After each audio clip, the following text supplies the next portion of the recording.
What up, guys? This is Casey Israel again. This is part 3 of game consoles, games, and stories from my past with these systems games. And let's start off. Let's continue. This is the Nintendo Family Computer, or well known as the Famicom. This is the Japanese version of the NES. What I like is these kind of controllers. These pretty much what the NES controller is. Maybe it's a hair bit smaller. These are hardwired into the system.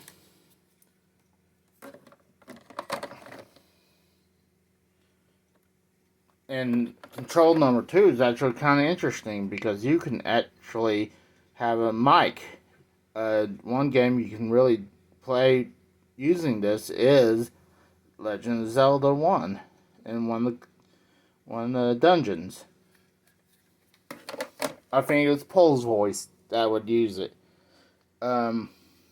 This is game I got right here is Super Mario, but this USA. But to us, well, let's play it and you guys figure it out. You can tell. Oh, it's glitching a little bit. Oh shit. Alright, let's try that again. I got it working this time. It's Mario 2 for us in America. And the reason why it's called Super Mario USA. Oh, it's glitching out again, but that's it. That's fine. The reason why it's called Super Mario USA when Super Mario 2, this one right here in Japan, they send this over the seas to Nintendo America, and it was deemed too hard for Americans. So we actually got a reskin of a different game. We got the reskin of this game. You can't tell what it is. It's because it's in Japanese. This is called Doki Doki Panic. They took this game and reskinned it with Mario Brothers, and this became our Mario 2. And I'll be talking about this format in a little bit. But let's go look at the NES, or the Famicom games. Alright, I'm back now, and these are a stack of games I want to honor. It's like honor mentionables. First off, this is called Pac-Land. Not it's a Pac-Man game, but it's not like what. It's not a maze Pac-Man. It's a side scroller. It's kind of like that character going through that town. It's not really a good game. Next is Adventure Island 2. I love my Adventure Island games. So when I saw this, I had to get it. Double Dragon 3. The worst one. DuckTales. When I saw DuckTales, I knew I had to get it. Hold out on this. This is DuckTales 2. This is actually kind of pricey for as a Famicom game, but as an NES game, this is actually way more pricey. So it's actually cheaper to get this version than the NES. This is Super Mario Bros. 3. When this game came out in Japan earlier than we got in America, I think we got it in 89 or it could have been 1990. So some people would port this game over to, or they would bring a Famicom over, buy this game from Japan, and bring it to America so they can play the game early. This is Super Mario Brothers right here. And you saw our version of Super Mario Brothers 2. This is Ninja Turtles 2. I believe this is the Manhattan Ninja Turtles 3 for us. I think it's something Manhattan. And right here, this is actually a bootleg. Is Rescue Ranger, Chippendale's Rescue Rangers 2. I bought this first, but now I have the real thing on the NES. The NES copy is very expensive. And not a lot of people know about this game. This is on the NES. It's Contra Force. This is also bootleg. And the Contra Force on the NES is actually expensive. It's been fluctuating. It's been hovering around $90 to $100. I haven't checked recent prices on it. This is another bootleg. This is what we know as Flintstones Surprise at Dinosaur Peak. One of the rarest NES games out there. It was exclusive to Blockbusters and I believe to other rentals. But this is a bootleg of it, so I figure I get the closest thing. This is Star Wars. This is actually not the one we got for the NES. This is a different version than the one we got in America. But I actually came across this in my local vintage stock. I saw it. It's like, oh no, I had to get it. Especially when it's $15 and I knew where it was. I was like, yeah, I had to get it. Just skipping around a little bit. If anyone knows about the Tetris story, I highly suggest go look at the gaming historian. He has about an hour story about Tetris and the history of Tetris. It's a great show. No, it's a great video about it. It's crazy. Again, a game from Russia during that time, but the timeline is crazy. This was it. Before Nintendo had the license, they thought they had the license, but they didn't. So, when one of the representatives of Nintendo brought this over to Russia, they freaked. So, and actually, this is not a good version of Tetris. I still prefer our original one for the NES, and actually, I really like the Tengen version. And they came out with this one, Tetris 2. I believe this is better, but I hadn't played this in a while. Let's go on to the next one. This is Mario Brothers. This is not Super Mario Brothers. This is Mario Brothers from the arcade. Good port. I enjoy it. I suggest if you find it for the NES, I suggest playing it. Next is, I would say, probably one of the first Transformers that came out for retro is Transformers Mystery of the Convoy, or I think something about Optimus Prime, but this game is extremely hard and it's not really that good at all either. And then I've shown this game before, but it's one of my favorites, is Mother. This been I believe this is a reproduction. This is pretty much what became on the Wii U is Earthbound Beginnings. When this came out, this is supposed to come to America as just Earthbound, and we just never got it. until the Wii U had it on the digital. But this is translated, so this is. I love my Earthbounds. This is actually my only copy, no, only box copy of a Famicom game. Is that game I just was talking to you about. This is the untranslated version, Mother. I think it's an awesome box. I love my boxes. Before I move on to what this is, I want to tell you about one last thing about accessories to America and the rest of the world. When we got the Zapper, the NES Zapper, it doesn't look like a real gun.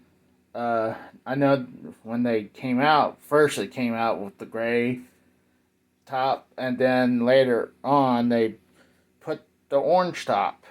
But in Japan, they didn't have that rules about gun toys not looking like guns.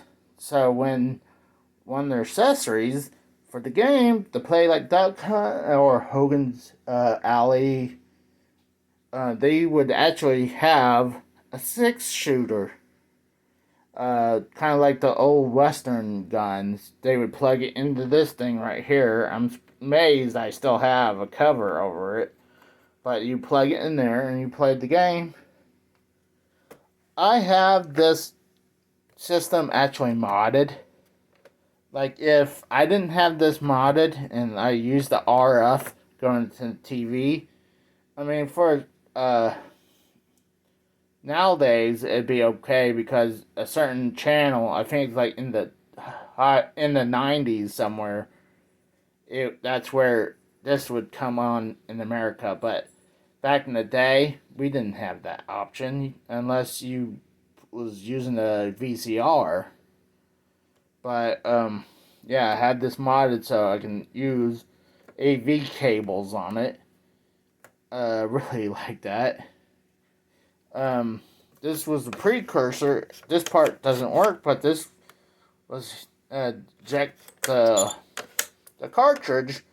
That was before the Super Nintendo, so the Super Nintendo kind of took this idea because you plug the game in there right into the motherboard, and this is pretty reliable, but you have to make sure you clean the games.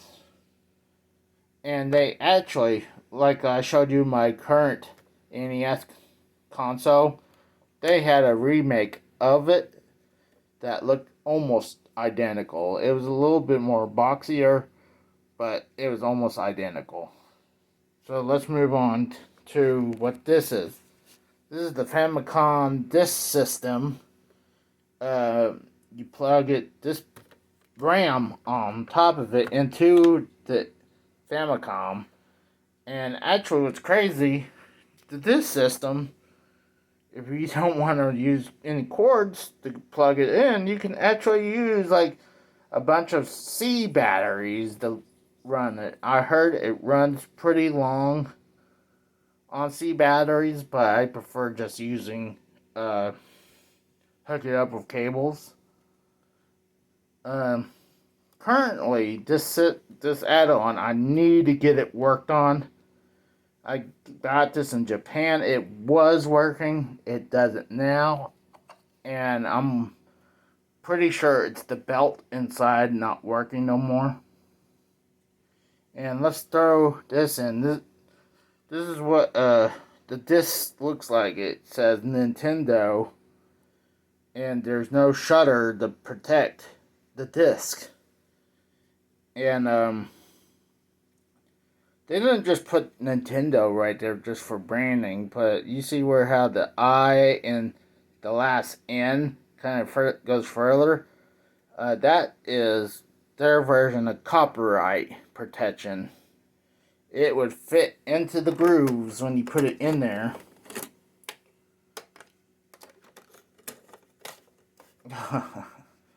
so it can make sure it's a real deal, but as in Japan, and as you know, in the rest of the world, they would find a way to pirate stuff. So I'm going to try to get have to start going. Let's see what it looks like.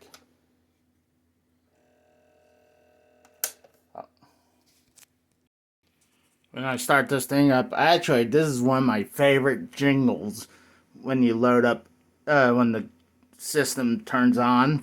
But this is what this system would sound and look.